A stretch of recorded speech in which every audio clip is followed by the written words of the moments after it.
नमो अर्हन्ताणं नमो सिद्धाणं नमो आयरीयाणं नमो अध्यायाणं नमो लोये सव्यसाहुणम् मंगलम भगवान वीरो मंगलम गौतमो गणी मंगलम कुंद कुंदाद्यो जैन धर्मोस्तु मंगलम सर्वमंगल मांगल्यम सर्वकल्याणकारकम प्रधानम सर्वधर्माणां जैनं जयतु शासनम् जैनं जयतु शासनम्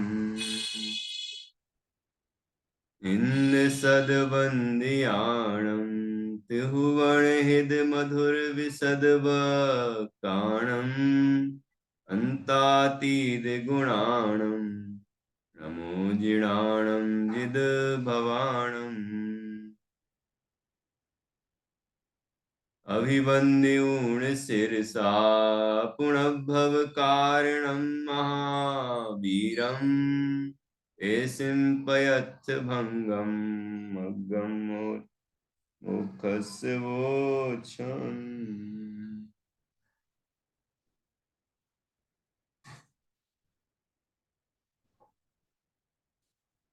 आचार्य श्री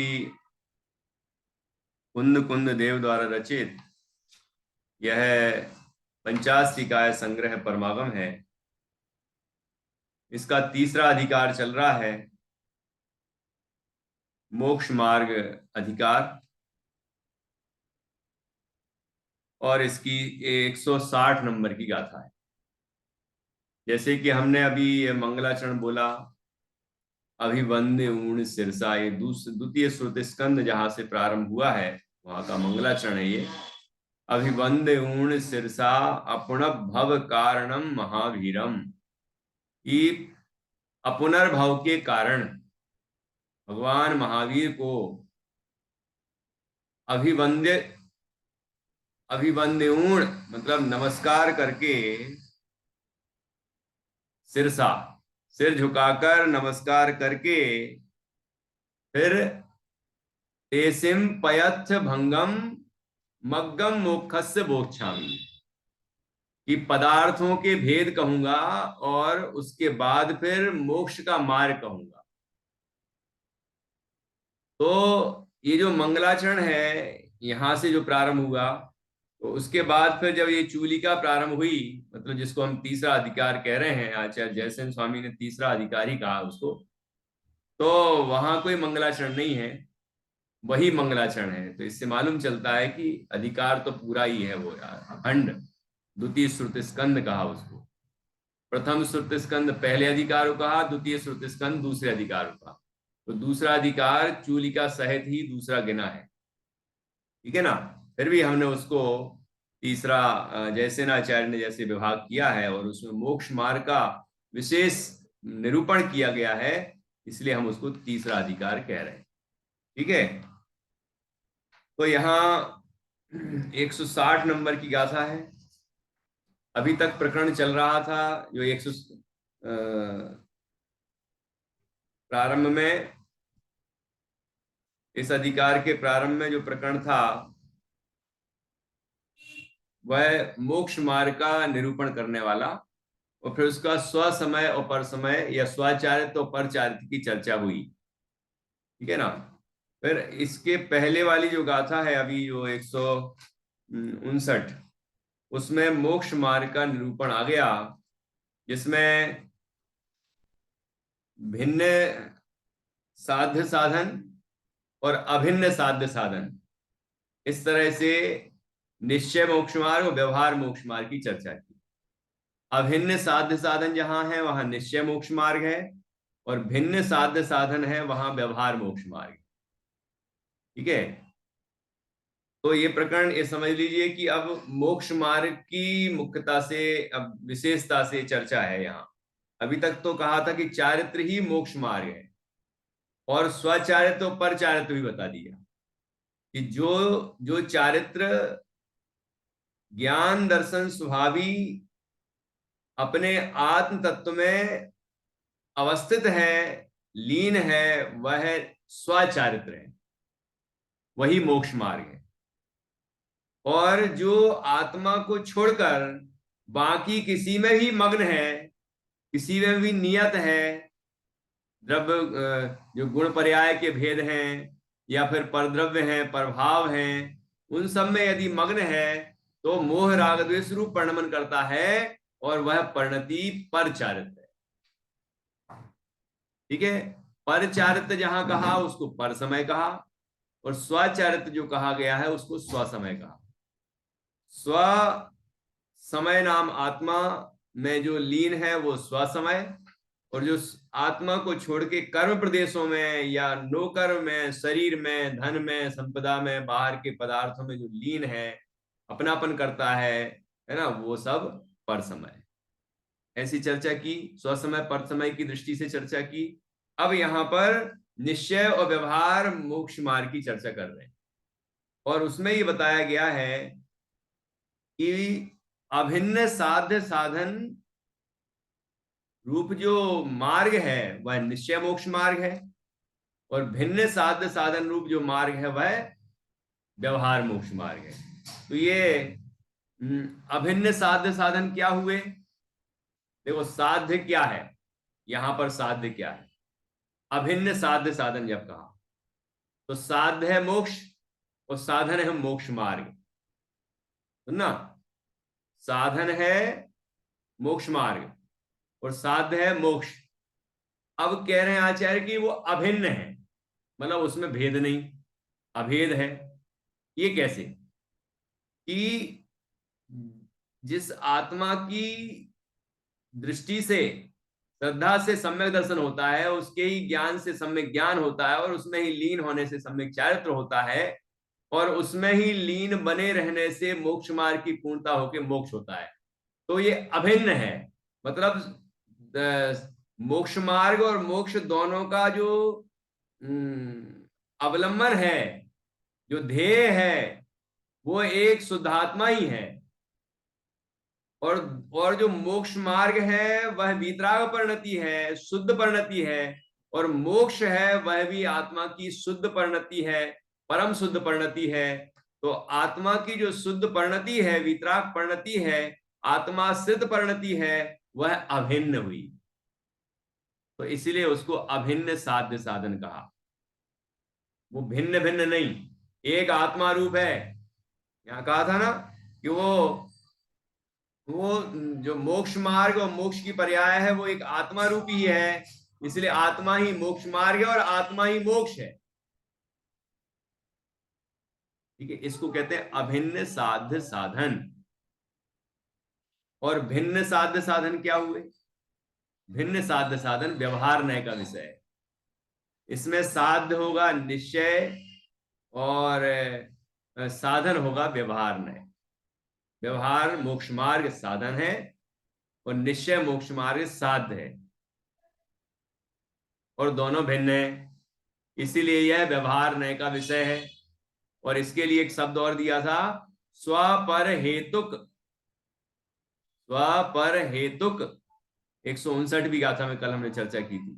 तो स्वपर हेतुक कहा, तो स्व हेतुक में लिया था उपादान कारण, साधन में, साधन दो है ना, साधन तो एक उपादान कारण है और एक निमित्त कारण है। तो उपादान कारण निशुद्धात्मा है और निमित्त कारण ये शुभ भाव है, व्यवहार मोक्ष मार्ग के परिणाम है, शुभ परिणाम। ठीक है, तो अभी भिन्न साध्य साधन कैसे हुए? कि इनका साध्य तो है निश्चय और साधन है व्यवहार। साध्य है निश्चय, वो शुद्ध भाव रूप है, और साधन है व्यवहार, वो शुभ भाव रूप है। तो शुभ भाव साधन है और शुद्ध भाव साध्य है, इसलिए भिन्न साध्य साधन है। भिन्न है ना, ये ख्याल में आ रहा है कि शुभ भाव और शुद्ध भाव, दोनों भिन्न भिन्न है, एक हो नहीं सकते। शुद्ध भाव आत्मा सिद्ध भाव है, और स्वभाव वह पराश्रित भाव है, परलक्षी परिणाम है। ये भिन्न हो गए। तो साधन भिन्न, साध्य भिन्न। फिर इसीलिए भिन्न साध्य साधन को व्यवहार मोक्ष मार्ग कहा। व्यवहार क्यों कहा? क्योंकि उपचार किया है ना यहां। जहां अभिन्न साध्य साधन बताए हो तो वो निश्चय, ठीक है, वास्तविक मार्ग है वो, और उससे मार्ग का फल मिलता ही है मोक्ष। और यहां भिन्न साध्य साधन कहे तो ये उपचारित कथन। क्यों कहा उपचार, क्यों किया? उपचार नहीं करते, क्या जरूरत थी उपचार करने की? है, उपचार करने की ये जरूरत थी कि यदि ये व्यवहार मोक्ष मार्ग नहीं बताते तो फिर जीव सोचता कि मैं तो निश्चय मोक्ष मार्ग को प्रकट कर लूंगा। लेकिन वो निश्चय मोक्ष मार्ग तभी प्रकट होता है कि जब जीव के बाहर में निर्ग्रंथ दशा हो, महाव्रत हो, मुनि मुनि व्रत धारण किया हो, है ना, और 28 मूलगुण आदि के शुभ परिणाम हुए हों। ऐसे जो जो दिगंबर मुनिराज हैं, उनके ही वो परिणाम मेटकर स्वरूप की साधना में जब निस्संग होकर मग्न होते हैं तो वीतरागता पूर्ण प्रकट होती है और केवल ज्ञान होता है और मोक्ष अवस्था प्रकट होती है। तो व्यवहार मोक्ष मार्ग भी होता है, उसको निमित्त कहते हैं। वो निमित्त है, ठीक है ना। वो निमित्त दो तरह का है, सहचर निमित्त भी होता है और अभाव रूप निमित्त भी होता है।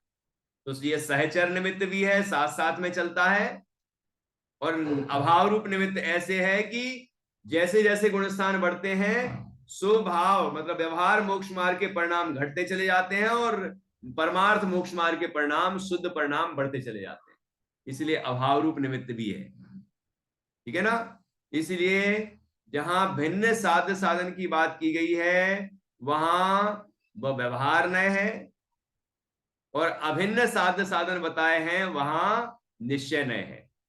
निश्चय नय से जो मार्ग बताया गया उसको निश्चय मोक्ष मार्ग कहते हैं, और व्यवहार नय से जो मार्ग बताया गया उसे व्यवहार मोक्ष मार्ग कहते हैं, ठीक है। मार्ग तो एक ही होता है, उसका कथन दो तरह से होता है।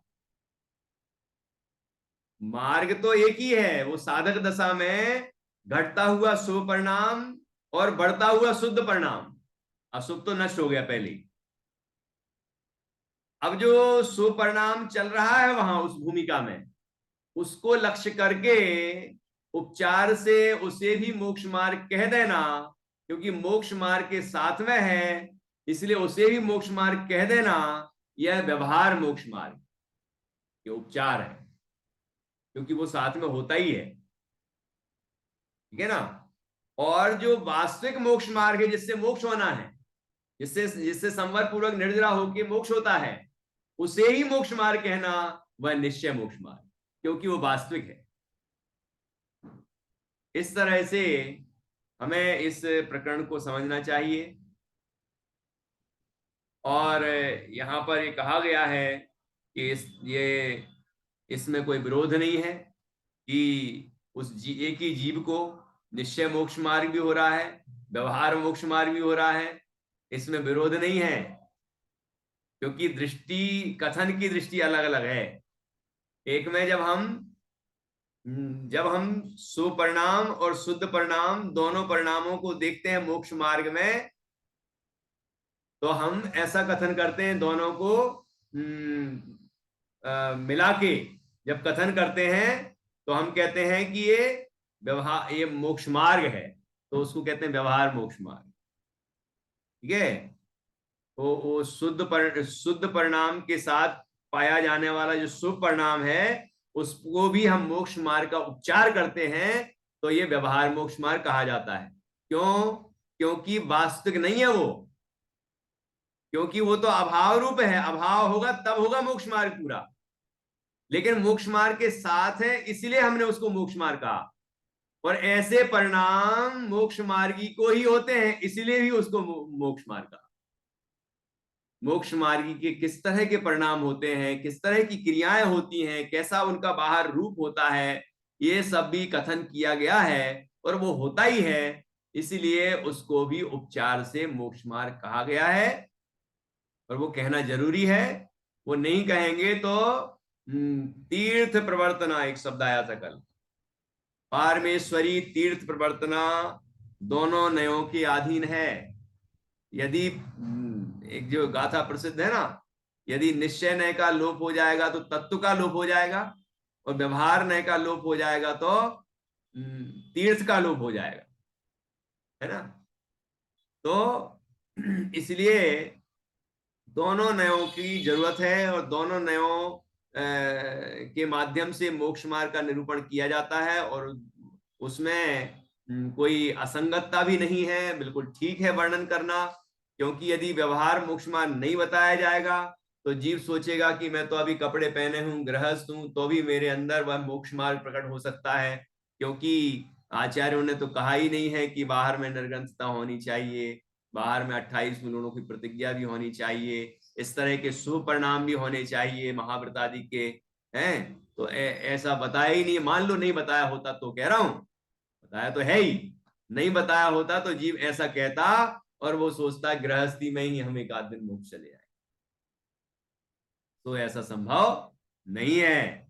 इसीलिए आचार्य ने व्यवहार नय से भी मोक्ष मार्ग का निरूपण किया है कि जब मोक्ष परमार्थ मोक्ष मार्ग जब प्रकट होता है तो उसके क्या क्या व्यवहार पाया जाता है, कैसा कैसा तरह का शुभ परिणाम पाया जाता है, कैसे कैसे शुभ विकल्प होते हैं, और बाहर की शरीर की क्रियाएं किस तरह की होती हैं, उस साधक की बाह्य क्रियाएं बाह्य आचरण किस तरह का दिखाई देता है, ये सब भी बताना जरूरी है।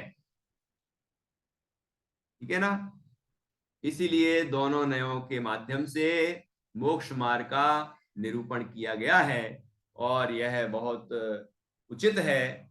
और जो व्यक्ति, अभी आगे चर्चा आएगी कि एक नए के अधीन ही मोक्ष मार्ग को मानता है, वो केवल वो या तो निश्चयालंबी मिथ्या दृष्टि होगा या व्यवहारालंबी मिथ्या दृष्टि हो जाए।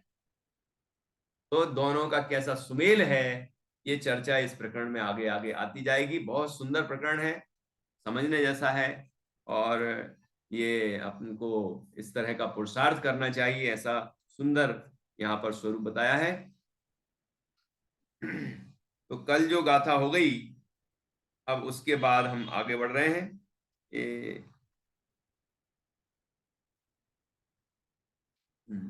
160 नंबर की गाथा है।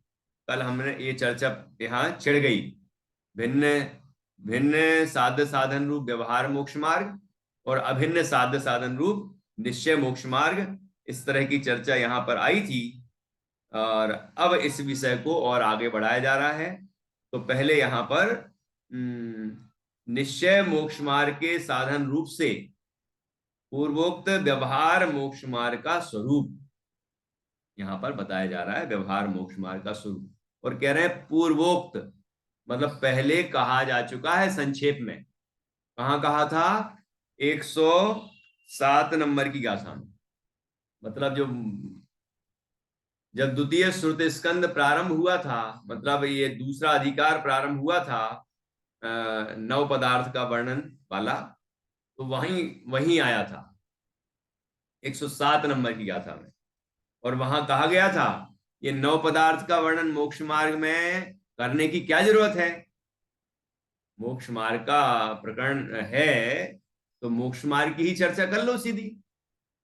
लेकिन वहां कहा कि नव पदार्थ सम्यक दर्शन का बीज है, नव पदार्थ सम्यक ज्ञान का बीज है, नव पदार्थ सम्यक चारित्र का बीज है। नव पदार्थों के यथार्थ श्रद्धान से सम्यक दर्शन होता है, नव पदार्थों के यथार्थ ज्ञान से सम्यक ज्ञान होता है, और नव पदार्थों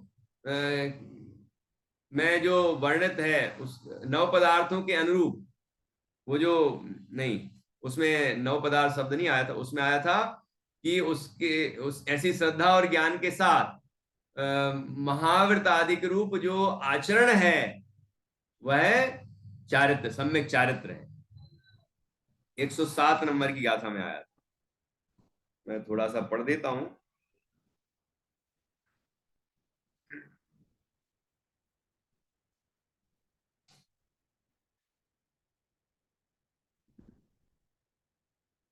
107वीं गाथा। भावों का अर्थात नौ पदार्थों का श्रद्धान वह सम्यक्त है, उनका अवबोध वह ज्ञान है, और निज तत्व में और जिनका मार्ग विशेष रूढ़ हुआ है उन्हें विषयों के प्रति वर्तता हुआ समभाव वह चारित्र है। नौ पदार्थों का यथार्थ ज्ञान हुआ तो सब पदार्थों के प्रति समभाव समता भाव उत्पन्न हो गया, यही चारित्र है। ऐसा व्यवहार मोक्ष मार्ग 107वीं गाथा में कहा गया था। उसकी टीका भी हमने पहले की थी। ठीक है, अब अपन यहाँ आगे बढ़ते हैं, इसी बात को यहाँ और विस्तार से समझाते हैं 160वीं गाथा में, फिर 161 और 162 में भी आएगा। इस तरह ये चर्चा अभी आगे आने वाली है, व्यवहार मोक्ष मार्ग की पढ़ेंगे उसको। चलिए, अभी 160वीं गाथा है। किसी को इस संबंध में अभी जो चर्चा हुई इसमें कोई प्रश्न तो नहीं है? स्पष्ट है विषय, है ना? इशारा करेंगे हाथ से तो मैं आपको अनम्यूट कर दूंगा। चलिए, अभी हम 160वीं गाथा पढ़ते हैं।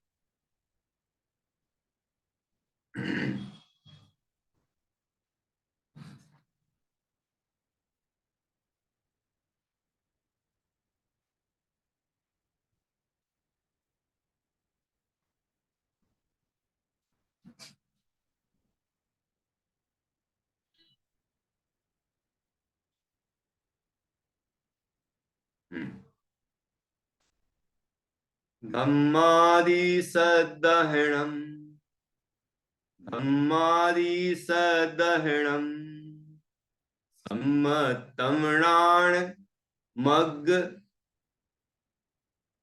प्राणमंग को विगदम सम्मतमणान मंग पो विगदम चेठा तवमिचरिया चेठा तवमिचरिया भवहारो मोक्ष मगोती भवहारो मोक्ष मगोती।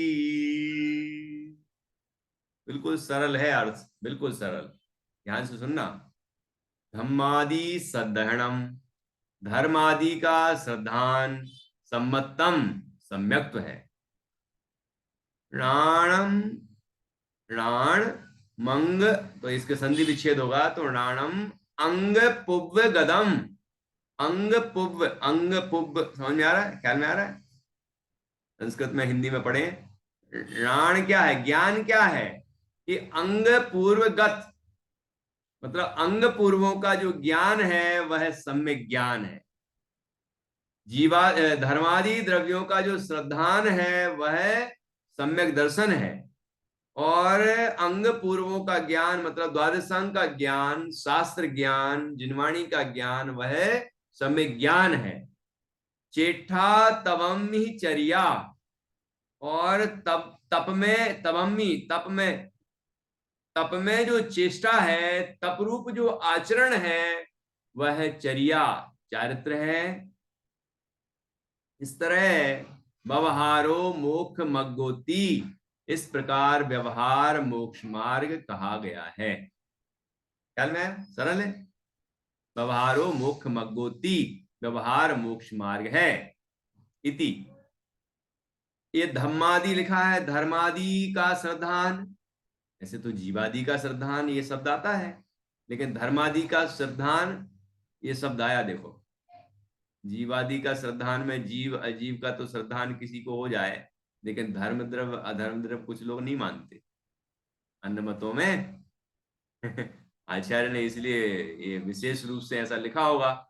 है तो यहाँ पर तात्पर्य ये कि धर्मादि का कहा है, इसका मतलब नौ पदार्थों का ही है। नौ पदार्थों का जो श्रद्धान है वह सम्यक दर्शन, ठीक है। और अंग पूर्वों का जो ज्ञान है वह सम्यक ज्ञान। अंग पूर्व में क्या क्या आ गया, द्वादशांग आ गया, पूरा पूरा जिनागम आ गया, है ना। तो उसका जो ज्ञान है, उसको जानना, यथार्थ जानना, वह ज्ञान है, वह सम्यक ज्ञान है। और तपरूप जो चेष्टा है, तपस्चरण करना, है ना, वह है चारित्र है। इस तरह से देखो, अब मैं भिन्न भिन्न साध्य साधन कल बताए थे ना, देखो यहां भी भिन्न भिन्न कैसे है, यहां पर भिन्न कैसे, देखना, धर्मादि का श्रद्धान वो सम्यक दर्शन, और द्वादशांग का ज्ञान वो सम्यक ज्ञान। एक जगह आश्रय धर्मादि द्रव्य, मतलब 9 पदार्थ आश्रय हैं, 9 पदार्थ का श्रद्धान, भिन्न भिन्न है ना, इसलिए तो व्यवहार है ये मार्ग।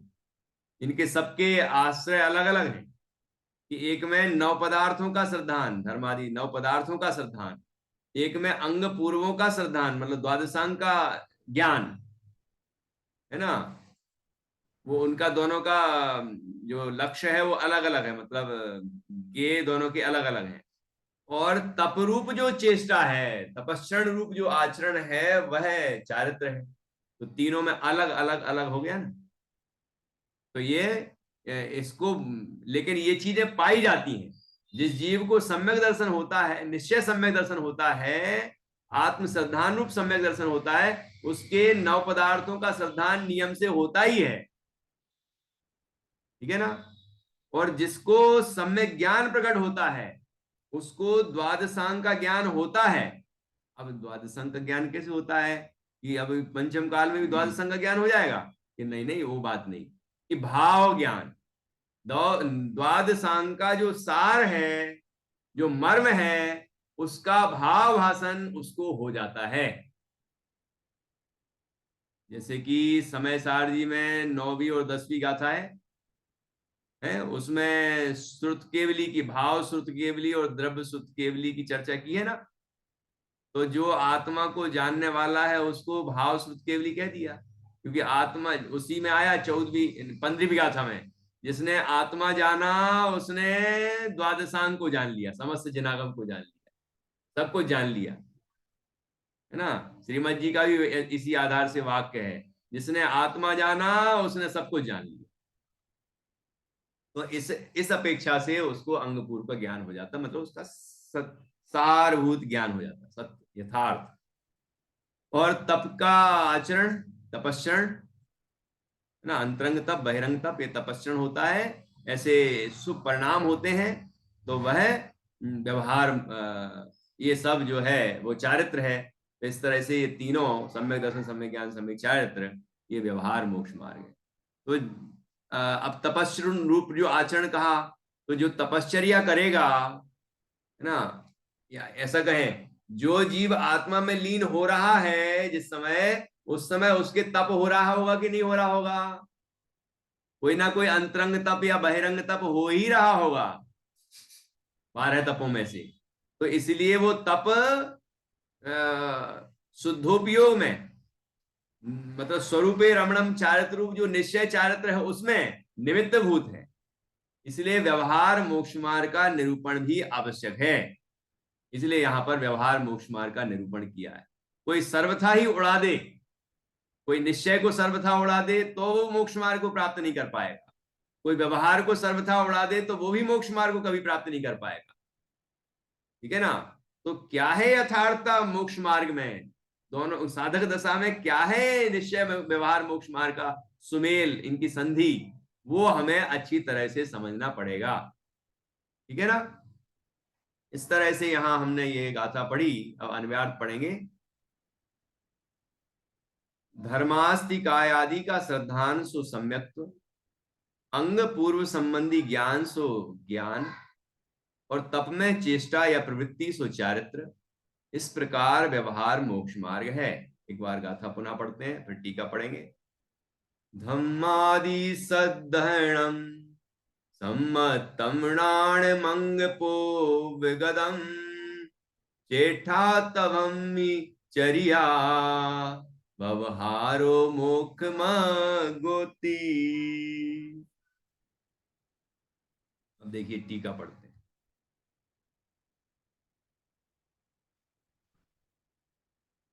कौन पढ़ेंगे? मंजूषा जी पढ़ेंगे। टीका यहां से। निश्चय मोक्ष मार्ग के साधन रूप से निश्चय मोक्ष मार्ग के साधन रूप से पूर्वादिष्ट 107वीं गाथा में उल्लेखित व्यवहार मोक्ष मार्ग का यह निर्देश है। अब यहाँ से सम्यक दर्शन ज्ञान चारित्र सो मोक्ष मार्ग है। वहाँ 6 द्रव्य रूप और 9 पदार्थ रूप जिनके भेद है, ऐसे धर्माधिक तत्वार्ध श्रद्धान रूप भाव, धर्मास्ति कायादिक तत्वार्ध प्रतीति रूप भाव जिसका स्वभाव है, ऐसा श्रद्धान नाम का भाव विशेष जो सम्यक्त्व तत्वार्ध श्रद्धान के सद्भाव में अंग पदार्थों का पूर्वगत अंग पूर्वगत अंग पूर्वगत पदार्थों का अवबोधन यानी जानना, तो ज्ञान आचारादि सूत्रों द्वारा कहे गए अनेक विधि मुनि आचारों के समस्त समुदाय रूप तप में चेष्टा यानी प्रवर्तन, तो चारित्र, ऐसा यह स्वपर हेतु पर्याय के आश्रित भिन्न साध्य साधन भाव वाले व्यवहार के आश्रय से व्यवहार की अपेक्षा से अनुसरण किया जाने वाला मोक्ष मार्ग, स्वर्ण पाषाण को लगाई जाने वाली प्रदीप्त अग्नि की भांति समाहित अंतरंग वाले जीव को, अर्थात जिसका अंतरंग एकाग्र समाप्ति प्राप्त है, ऐसे जीव को पद पद पर परम रम्य ऐसी ऊपर की शुद्ध भूमिकाओं में अभिन्न विश्रांति यानी अभेद रूप स्थिरता उत्पन्न कराता हुआ, यद्यपि उत्तम स्वर्ण के भांति शुद्ध जीव कथनचित भिन्न साध्य साधन भाव के अभाव के कारण स्वयं अपने आप शुद्ध स्वभाव से परिणमित होता है, तथापि निश्चय मोक्ष मार्ग के साधन पणे को प्राप्त होता है। बहुत अच्छा पढ़ा। और अब भावार्थ और पढ़ते हैं, फिर अपन टीका पे चर्चा करेंगे। जैसे अंतरंग में शुद्धि का अंश परिणमित हुआ है, उस जीव को तत्वार्थ श्रद्धान अंग पूर्वगत ज्ञान और मुनि आचार में प्रवर्तन रूप व्यवहार मोक्ष मार्ग विशेष शुद्धि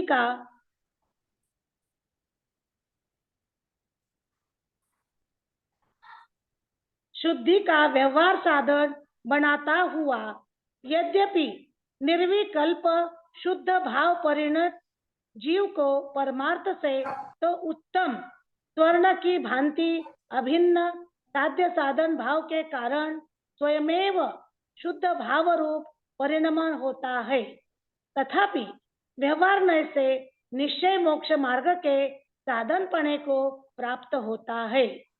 अज्ञानी द्रव्यलिंगी मुनि का अंतरंग लेश मात्र भी समाहित नहीं होने से, अर्थात उसे द्रव्यार्थिकने से विषयभूत शुद्धात्म स्वरूप के अज्ञान के कारण शुद्धि का अंश भी परिणमित नहीं होने से उसे व्यवहार मोक्ष मार्ग भी नहीं है। बहुत अच्छा। जिस जीव को निश्चय नहीं है उसको व्यवहार कैसे हो, भिन्न कैसे नहीं है ना, ये वहां अपेक्षा है। तो देखिए यहाँ हमने अभी टीका पूरी वाचन की है, अब इसको अपन समझते हैं। यहाँ व्यवहार मोक्ष मार्ग का निरूपण है। स्वर्ण और स्वर्ण पाषाण का भी बहुत सुंदर उदाहरण दिया है, कल भी चर्चा की थी, आज थोड़ी करेंगे, क्योंकि हम कोई चर्चा करते हैं उसके बाद भी हमारा चिंतन चलता रहता ना, आप लोगों का भी चलता रहता होगा कि और समझने की कोशिश करते हैं और क्या आचार्य कहना चाह रहे होंगे। ऐसा करना चाहिए, उससे गहरे भाव आते हैं और रहस्य खुलते हैं, ठीक है ना। तो देखिए क्या बताया यहाँ, निश्चय मोक्ष मार्ग के साधन रूप से पूर्वोदिष्ट मतलब पूर्व में कहे गए व्यवहार मोक्ष मार्ग का यह निर्देश है। 107वीं गाथा में जो अभी अपन ने पूर्व में चर्चा की कि वहां भी ये चर्चा संक्षेप में आ चुकी है, उसी का यहाँ विस्तार है और विशेष चर्चा है, तो उसी का यहाँ वर्णन करते हैं। अब निश्चय मोक्ष मार्ग के साधन रूप से व्यवहार मोक्ष मार्ग का निर्देश है। मतलब यहाँ पर निश्चय मोक्ष मार्ग का साधन कौन है? व्यवहार मोक्ष मार्ग। तो व्यवहार मोक्ष मार्ग है साधन और निश्चय मोक्ष मार्ग है साध्य। इसका मैंने आपको बता दिया अभी ये कथन क्यों किया गया है।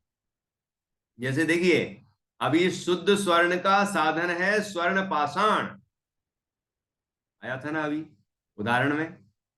इसको समझना जरा ध्यान से। शुद्ध स्वर्ण का कारण साधन है स्वर्ण पाषाण। इसका तात्पर्य क्या हुआ कि स्वर्ण पाषाण में वो शुद्ध स्वर्ण है और शुद्ध स्वर्ण पाषाण में से ही वो शुद्ध स्वर्ण निकलता है।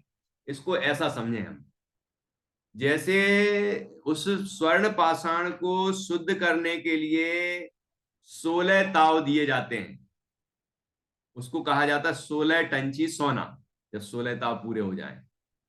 और ये चर्चा प्रवचन सार जी की 80वीं गाथा में भी आई है उदाहरण में, है ना। अंतिम ताव को प्राप्त स्वर्ण की भांति अरहंत का स्वरूप है, आया था ना। तो 16 ताव दिए जाते हैं। इसका ऐसी विधि होती है वो कि उसको जैसे गर्म करते हैं, फिर उसके अंदर जो भी किट्ट कालिमाएं और उसमें और दूसरी धातुएं भी होती हैं, वो भी तो अशुद्धि है ना। अब आप कहोगे चांदी मिली है तो वो भी तो कीमती है, उसका भी तो बहुत भाव है। कि वो भाव नहीं देखना, यहाँ ये देखना है कि वो स्वर्ण नहीं है, वो अशुद्धि है। अच्छा, दूध के गिलास में पानी पी सकते हैं अपन? दूध पिया हो उसमें पानी डाल दो तो हम पी लेंगे, तो हम कहेंगे कि हमारा मुंह साफ हो गया? नहीं, मन में लगता नहीं यार, वो तो दूध वाले गिलास में पानी भरा है तो वो तो दूध जैसे रंग का हो जाता थोड़ा सा। मतलब साफ पानी कब कहलाएगा? जब नए गिलास में दिया हो दूसरे गिलास में जिसमें कि पानी ही भरा गया है, तो उससे हम कुल्ला कर लेते हैं या पानी पी लेते हैं। अब हमारा ये वाली क्लास का समय हो रहा है तो आपको फिर से जोड़ना पड़ेगा, ठीक है। तो इस तरह वहां स्वर्ण पाषाण में से ही स्वर्ण निकला, हमें ऐसा समझ सकते हैं। स्वर्ण पाषाण वह को शुद्ध करने की जो दशा है वह साधक दशा के समान है, और जो वो स्वर्ण शुद्ध स्वर्ण प्रकट हो गया तो वो साध्य दशा के समान है, मतलब मोक्ष के समान। या जो निश्चय मोक्ष मार्ग है, जो शुद्ध शुद्ध शुद्ध अवस्था रूप हो रहा है, उसकी पूर्णता है, वही उसकी पूर्णता हुई, वही तो मोक्ष है।